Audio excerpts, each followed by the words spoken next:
cultural elite, as if it was somehow bad to be smart. And there was a comment in the press shortly before the vice presidential debate that said Biden has to be careful not to appear too knowledgeable lest he risk alienating voters. Sarah Palin referred to Joe Biden during the debate as one of those New England politicians, which is basically a thinly veiled suggestion that he is an intelligent, educated guy and therefore worthy of our scorn. You see it in the way the McCain camp tries to persuade voters, seemingly not with facts, solutions, or sound judgment, but with almost a manufactured folksy persona, particularly evident in what they've done with Sarah Palin's image. And she winked at the camera so many times during that debate that I started to think we were all going to get to make out with her. Exactly. And this, you betcha, by golly. it would be a passionate, angry encounter, I think.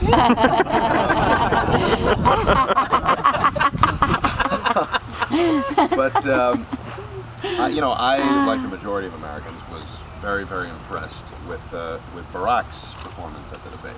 I found him to be a logical guy. When I saw McCain and the way he answered a lot of the questions that were put to him, there was that same answer over and over: we need to cut spending, we need to cut spending, with no clear, concise way of how that was going to be done, just the vague statement. Now, Obama's critics during that, after the debate, said he seemed like a know-it-all. Well, I want my president to know it all.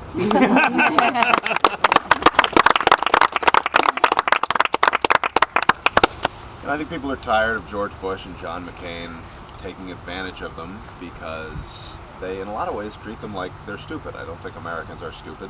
I think we've lost our way a little bit. I know stupid. I created Family Guy. It's highly intelligent. Well, it's as I said, increasingly considered a bad thing to be smart. Also, if you're compassionate and open-minded, you're negatively branded a liberal, which is kind of odd in the land of liberty that it would be bad to be a liberal. I've never quite understood that. You hear Bill O'Reilly referring to those pinheads at Harvard. Yeah. At Harvard, the school of John Adams. My issue with McCain is that I just don't think the whole economic policy to me is outdated. I think in the 50s it made sense. If in the 50s, if you were the owner of a grocery store, or you owned a laundromat or a hardware store in your town, you were one of the wealthy people. You were one of the people who was in the upper echelons in your town. Nowadays, those people are struggling hideously, and as a result, you have a shrinking middle class. H.G. Wells and Mark Twain predicted this. You have a middle class that's going like this, that's vanishing, and you have 1% of the wealthiest people in this country controlling half the wealth, and the other 99% splitting the other half amongst themselves, which is crazy. And we're supposed to give a tax break to that 1%. As somebody in that 1%, I will say we don't need that tax break. It's much better for us if it goes to everyone else, because there's an imbalance. Even Thomas Jefferson believed that the economy and economic law should be something that is malleable, that adjusts over time depending on what happens, that we should actually use our brains and, God forbid, change our minds on issues if we're presented with new information that changes the playing field. And the other thing that they don't tell you, when you have 9 cars and 8 houses, I don't know, I really don't know what the number is McCain has, but is that when you reach that level, there is this little nasty thing that goes off in your brain that you've got to hang on to it at all costs. You have to, you can't, God forbid anything happens that you have to give up the lifestyle. And as a result, that trickle-down philosophy of making the rich richer so that they'll spend more and it'll trickle down to everyone else it doesn't work, because even if you give those breaks to the wealthy, if the rest of the economy is bad, they're still going to hang on to it. They're going to say, oh God, it's cold out there. You know, I don't want to, I got to make sure I do everything I can to hang on to everything I have. So it doesn't work. That was dignified. Now, to me, Barack has a better idea, and that is to go in the opposite direction, to strengthen us from the middle class, to provide the tax cut to 95% of working families, invest in alternative energy sources, which is big right here in Ohio, solar, wind, and to me that's win-win. The fact that if you can help the struggling environment and help the struggling economy at the same time, what is bad about that? That's the best possible scenario you could hope for, and this will create, this investment in alternative energy will create 5 million new jobs, and shouldn't be understated that you know, the environment might be the most important issue in the long term that we deal with, because if that goes south, everything else goes south. You know, the economy doesn't matter if all your money is on fire.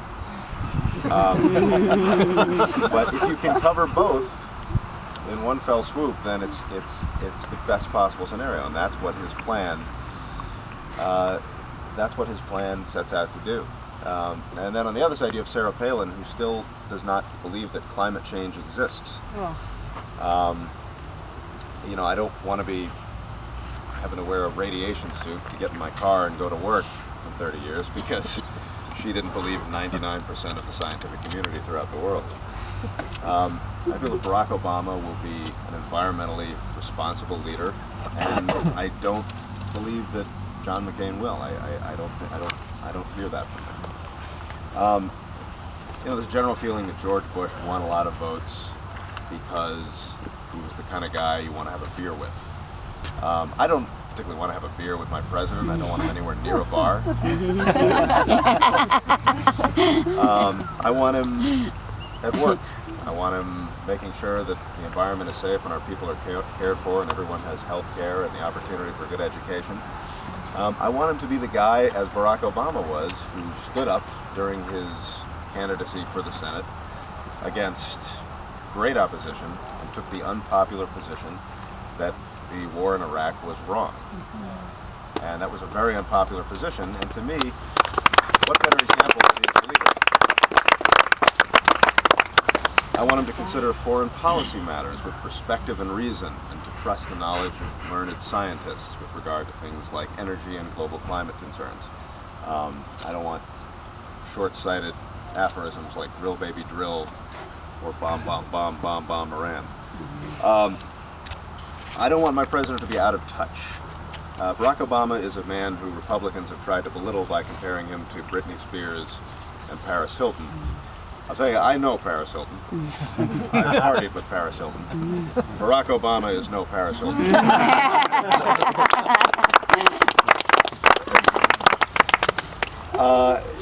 You know, and I think you do seriously have to consider the fact that this is, if McCain is not able to finish out the full term, if he is elected, you have to consider the possibility of a President Palin.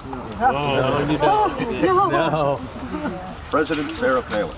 I'm not Palin is very pro-life, unless that life is a wolf pup running frantically from a roaring helicopter while being strafed with ribbons of automatic weapons fire, which to me is something that's almost hilariously, cartoonishly evil. Sounds like something Jafar would do. The fact is that this generation is going to be left with some very serious problems, and most of these problems were created by the people who want us to keep them in power in November. So, to cut this short, I just want to say I think what you all are doing is great. I think you are the one and only thing that is going to potentially save us and make sure that these tax breaks come not for the wealthy, but for the people who actually deserve it, the people who work hard, and that people will actually have affordable health care, affordable education, affordable college tuition for everybody, not just the wealthy. And I thank you for all your efforts, and let's elect Barack president. Yeah. Yes.